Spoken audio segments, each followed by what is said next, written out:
अगर हम ये कहें कि साल 2024 का ये चुनाव मोदीमय चुनाव है, तो क्या इसके बारे में मैं कुछ आपसे गलत कह रहा हूंगा? अगर मैं आपको ये कहूं कि जहां ना पहुंचे रवि, वहां पहुंचे कवि, और जहां कवि की सोच नहीं पहुंचती, वहां पहुंचे प्रधानमंत्री नरेंद्र मोदी, तो ये अपने आप में अतिशयोक्ति नहीं होगा।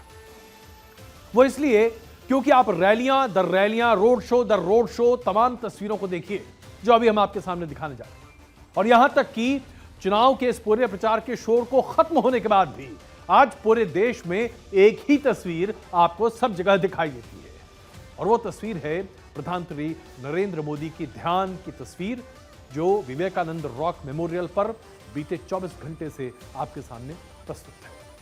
प्रधानमंत्री नरेंद्र मोदी 24 घंटे का यहां पर ध्यान लगा रहे हैं। कहने के लिए तो यहां पर आराम और ध्यान के लिए करें, लेकिन जिस तरह की तस्वीरें सामने आ रही हैं, वो अपने आप पर प्रस्तुत करता है एक ऐसी तस्वीर जहां पर एक ऐसा नेता है जो आध्यात्म के साथ चुनावी रणनीति को भी साधने में अपनी महारत सामने रखता है। 42 घंटे का ध्यान है प्रधानमंत्री नरेंद्र मोदी का।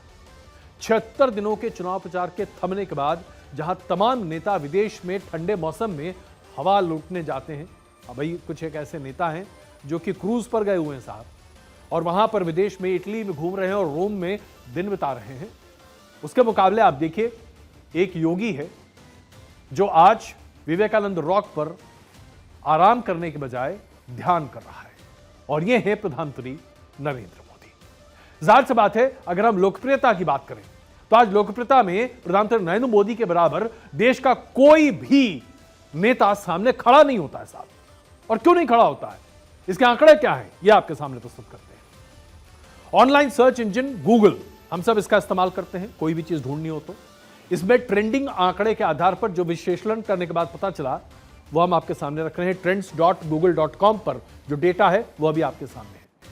19 मई से 25 मई 2024 के बीच में नरेंद्र मोदी और राहुल गांधी को कितने लोगों ने कैसे कैसे सर्च किया। हर 100 सर्च में से 75 सर्च पॉइंट नरेंद्र मोदी के लिए था।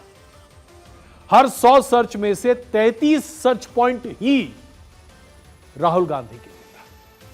क्या यह अपने आप में कहना काफी नहीं है कि प्रधानमंत्री नरेंद्र मोदी के बारे में जानने के लिए, उनकी तमाम यात्राओं के बारे में जानने, उनके सुनने के लिए, उनकी लोकप्रियता के लिए इससे बड़ा पैमाना और क्या हो सकता है साहब? पुणे चुनाव प्रचार के दौरान प्रधानमंत्री नरेंद्र मोदी कितने एक्टिव रहे हैं, आइए अब इसके आंकड़ा आपके सामने रखते हैं। साल 2024 और 2019 के ये अलग अलग आंकड़े हैं जो आपके सामने हैं। 76 दिनों के इस चुनावी कैंपेन में प्रधानमंत्री नरेंद्र मोदी ने 206 कार्यक्रम संबोधित किए हैं। जी हां, ये इस बार के चुनाव का आंकड़ा आपके सामने है। जबकि 2019 में 68 दिनों का चुनाव चला था, 145 कार्यक्रमों को संबोधित किया था, और 18 रोड शोज जो किए थे उन्होंने 2024 में किए हैं। 2019 में 15 रोड शो किए थे। यानी कि अगर आप पूरे आंकड़े को जोड़ दें तो तकरीबन 225 प्रोग्राम प्रधानमंत्री नरेंद्र मोदी के 2024 में, और 2019 में यह करीबन 160 प्रोग्राम्स थे। यानी कि 2019 के अपने आंकड़े को भी उन्होंने कहीं ज्यादा पछाड़ दिया इस बार। अब जरा तुलनात्मक दृष्टि आपके सामने। प्रधानमंत्री नरेंद्र मोदी जो कि 74 साल के हैं, हालांकि उन्हें हर कोई नौजवान ही मानता है, और विपक्ष के नौजवान नेता राहुल गांधी, दोनों ने कितना कितना दम लगाया। प्रधानमंत्री नरेंद्र मोदी ने 206 सभाओं को संबोधित किया, राहुल गांधी ने 71 सभाओं को संबोधित किया। प्रधानमंत्री नरेंद्र मोदी ने 18 रोड शो किए, राहुल गांधी ने 5 रोड शो किए। अब आप खुद ही समझ जाइए कि कौन कितनी मेहनत कर रहा है और कितने जुझारू तरीके से इस चुनाव को लड़ रहा है। प्रधानमंत्री नरेंद्र मोदी के बारे में एक बात तो स्पष्ट कही जा सकती है ना, कि यह चुनाव पूरे तरीके से सिर्फ और सिर्फ उनके लिए था। आप जरा देखिए, इंडिया गठबंधन का आधार कहां से आया। प्रधानमंत्री नरेंद्र मोदी तीसरी बार देश के प्रधानमंत्री न बने, इसको रोकने के लिए इंडिया गठबंधन सामने आया। यानी अगर आप देखें तो इंडिया गठबंधन के सभी सहयोगी दल एक दूसरे के खिलाफ विभिन्न राज्यों में चुनाव लड़ते आपको मिल जाएंगे, लेकिन राष्ट्रीय स्तर पर अगर ये गठबंधन बना है तो सिर्फ एक व्यक्ति, एक चेहरे और एक व्यक्तित्व को रोकने के लिए, जिसका नाम है प्रधानमंत्री नरेंद्र मोदी। अब इसके साथ साथ हम आपको यह भी बताना चाहते हैं कि इस पूरे चुनौती को प्रधानमंत्री नरेंद्र मोदी ने खुद अपने सिर पर लिया और उन्होंने हर चुनाव में, हर मोर्चे पर सिर्फ यह कहा कि इस पूरे चुनाव में सिर्फ एक उम्मीदवार है। 543 लोकसभा सीट पर सिर्फ एक उम्मीदवार है और उस उम्मीदवार का नाम है नरेंद्र मोदी। किसी भी उम्मीदवार को वोट मत दो, अगर वोट देना है तो सिर्फ मेरे चेहरे पर दो, क्योंकि मैं अपनी गारंटी आपको देता हूं। कितने नेताओं में इतनी हिम्मत होगी, कितने नेताओं ने ऐसी हिम्मत आज तक दिखाई होगी, यह अपने आप में एक बड़ा सवाल है। प्रधानमंत्री नरेंद्र मोदी ने क्या कहा, देखिए आप। इनको मिला हर वोट, कमल के निशान पर बटन दबाएंगे ना तो वो कमल सीधा सीधा दिल्ली में मोदी के खाते में जमा हो जाएगा। प्रधानमंत्री नरेंद्र मोदी को करिश्माई व्यक्तित्व वाला इंसान भी कहा जा रहा है सर, और यह हम हिंदुस्तान की बात नहीं कर रहे हैं, दुनिया में अंतर्राष्ट्रीय विशेषज्ञ, तमाम राजनीति शास्त्र के धुरंधर यह मानने लगे हैं और चुनाव के दौरान उनकी यह करिश्माई व्यक्तित्व बड़े पैमाने पर दिखाई भी देती है। मैं अभी यहां पर मैक्स वेबर की थ्योरी को कोट करते हुए आपको यह बताने की कोशिश करता हूं कि वेबर के सिद्धांत के आधार पर प्रधानमंत्री नरेंद्र मोदी की करिश्माई छवि कितनी कारगर है। करिश्मा वो है जो माना जाता है, ये व्यक्ति परख है। प्रधानमंत्री के अभियान हजारों लोगों को आकर्षित करते हैं। 2014 के बाद से प्रत्येक चुनाव पूर्व और चुनाव बाद सर्वेक्षण में उनकी अपार लोकप्रियता दर्ज की गई है और उनके मानने वाले समझते हैं कि यह वीर है, मन और वाणी की शक्ति रखते और असाधारण काम को करने में सक्षम है। गाजा युद्ध को रोकने या अकेले अपने दम पर अर्थव्यवस्था में काले धन के प्रवाह को रोकने जैसे कार्य एक ऐसा ही व्यक्ति कर सकता है जिसे अपनी करिश्माई छवि पर पूरा यकीन हो, और प्रधानमंत्री नरेंद्र मोदी इस पर बिल्कुल खरे उतरते हैं। अगर आप देश में दुनिया भर में प्रधानमंत्री नरेंद्र मोदी की जो लोकप्रियता की रेटिंग है उसको भी देखें तो यह अपने आप में बताता है कि आज उनका एक कहा शब्द गारंटी कितना मायने लगता है आम आदमी के लिए। और प्रधानमंत्री नरेंद्र मोदी वह पहले नेता हैं भारतीय राजनीति पटल पर जिन्होंने कहा यह मेरी गारंटी है। देखिए, न जाने कब पत्थरबाजी हो जाए और न जाने कब बुरी खबर आ जाए, कोई ठिकाना नहीं था, लेकिन मोदी ने कश्मीर में शांति की गारंटी दी थी। देखिए, सिद्धांत है कि राजनीति में हर शख्सियत अपनी अपनी आउटरीच की रणनीति को पहले से तैयार करता है। प्रधानमंत्री नरेंद्र मोदी की आउटरीच का यह परफेक्ट टाइमिंग है। पिछले तकरीबन 2.5 महीने से उन्होंने जिस ऊर्जा और वाक्य कौशल के आधार पर अपने पूरे चुनाव प्रचार को अंजाम दिया है, वो अपने आप में हर किसी के ध्यान को आकर्षित करने के लिए काफी है। अपने भाषण के दौरान वो 4 शब्द जरूर कहते हैं। वो कहते हैं, मेरा एक काम करोगे, और लोग तालियां बजाते हैं।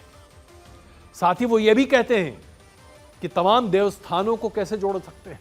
देखिए, प्रधानमंत्री नरेंद्र मोदी की जो वाक्य कला है और लोगों को संबोधित कर उन्हें अपने प्रति आकर्षित करने की जो एक मंत्र मुग्धता है, यह बताती है कि प्रधानमंत्री नरेंद्र मोदी किसी भी व्यक्ति को अपनी बातों से कन्विंस कर सकते हैं। आप इसे मास हिप्नोटिज्म के तौर पर भी देख सकते हैं, जो कि अभी तक एक स्वाकारिक साइकोलॉजिकल इवेंट नहीं है, लेकिन उनके एक कन्विक्शन है। देखिए उनके कन्विक्शन की एक मिसाल। अच्छा, मेरा एक और काम करेंगे। अरे ठंडे हो गए आप लोग, जरा हाथ ऊपर करके बताइए ना, मेरा एक काम करेंगे।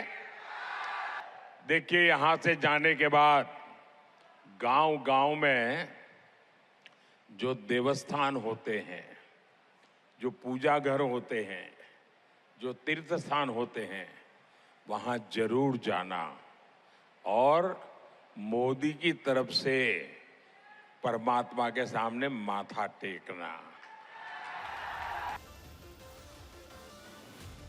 आप सोचिए कितने ऐसे नेता हैं जो ये कहेंगे कि मेरा एक काम करोगे, दर्शन करना भगवान के और कहना कि मोदी के लिए दुआ मांगे आया हूं। साहब ये कन्विक्शन है। जैसे आप, अगर मैं फिल्मी अंदाज में कहूं, सलमान खान की फिल्में जब आप देखते हैं, उनकी एक लोकप्रियता है ना साहब। सलमान खान स्क्रीन पर आ जाए, अपने आप सीटियां बजने लगती हैं, लोग अभी भी पैसे निकालकर स्क्रीन पे फेंकने लगते हैं, रुपए फेंकते हैं जब सलमान खान स्क्रीन पर डांस करते हैं। उनकी एक फिल्म आई थी, उसमें एक डायलॉग था, कमिटमेंट एक बार जब कर दी तो फिर तो मैं अपनी भी नहीं सुनता। प्रधानमंत्री नरेंद्र मोदी के ऊपर एकदम फिट बैठता है, सटीक। गारंटी दे दी, उसके बाद तो अपनी भी नहीं सुनूंगा। तो लोकप्रियता आज प्रधानमंत्री नरेंद्र मोदी की इतनी जबरदस्त है देश में कि आज उनके आसपास भी कोई फटकता नहीं है। 2014 से लेकर 2024 के जो लोकप्रियता के आंकड़े हैं, वो ये बताते हैं कि प्रधानमंत्री नरेंद्र मोदी की पब्लिक अप्रूवल रेटिंग 70% से नीचे गई ही नहीं है साहब। अब जरा सोचिए, ये देश में अद्भुत है ना कि 10 साल तक प्रधानमंत्री के ओहदे पर रहने के बाद भी प्रधानमंत्री नरेंद्र मोदी आज भी 70% लोगों के दिल में अपने लिए जगह बनाकर बैठे हैं।